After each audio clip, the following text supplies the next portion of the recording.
স্বাগতম আরেকবার আপনাকে আমাদের চ্যানেল ব্লগার অনেকে। আজ বৃহস্পতিবার, ছুটির দিন, চলে এসেছি ইকো পার্কে।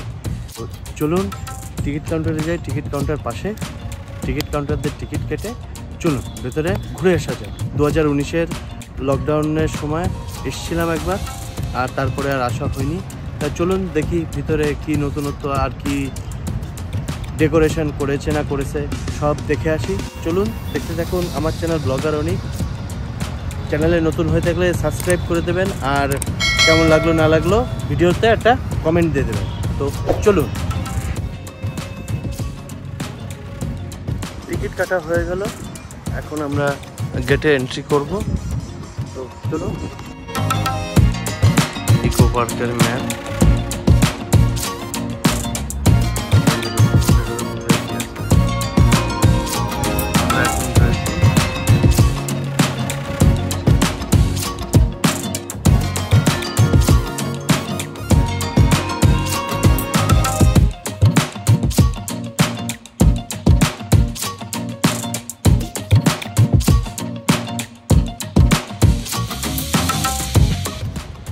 আমার পাশে একজন বিশিষ্ট মহিলা ব্যক্তিগণ আছেন, যিনি দৌড়ে বেড়াচ্ছে, কিন্তু ওনার কোনো দৌড়ানোর সীমা নেই। চলুন দেখি।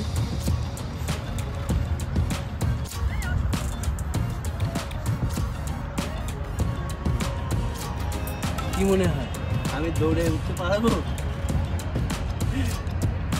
হ্যাঁ, দৌড়ে উঠতে পারবো?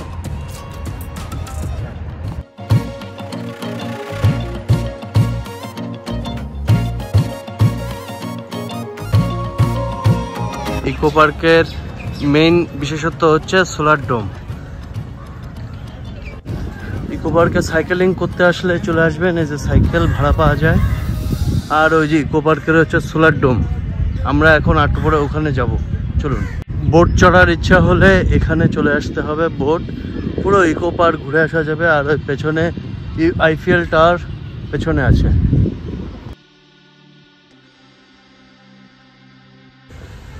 যে সামনে দেখা যাচ্ছে আইফেল টাওয়ার, আর আমরা সোলার সিস্টেমের ঠিক কাছে আছি।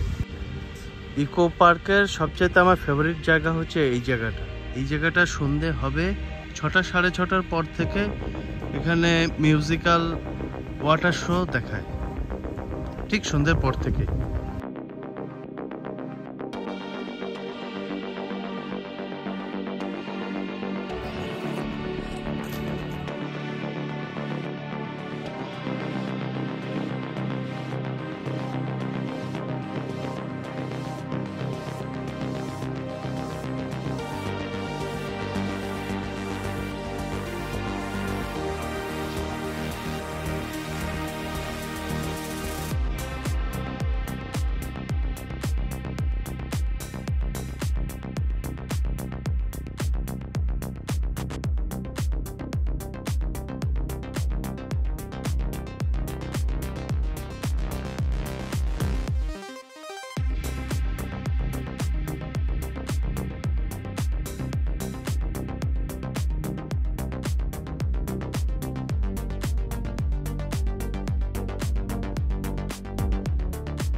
আমরা এখন রয়েছি রেইন ফরেস্টে।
এরই সাথে শেষ হলো ইকো পার্কের আজকে 2024-এর ভিডিও দর্শন। তো এখন যাব আমরা দমদম থেকে ট্রেন নিয়ে সোজা হাবড়াতে। ভালো থাকুন, সুস্থ থাকুন, সাবধানে থাকুন, আর চলে আসবেন একদিন ছুটি নিয়ে ইকো পার্কে। কেমন লাগলো একটু ভিডিও কমেন্টে জানিয়ে দেবেন। যারা চ্যানেলে নতুন হয়ে থাকবেন সাবস্ক্রাইব করে দেবেন। ভিডিওটা ভালো লেগে থাকলে একটা লাইক করে। তো আজকের মতন ভিডিও এ পর্যন্তই, বিদায়।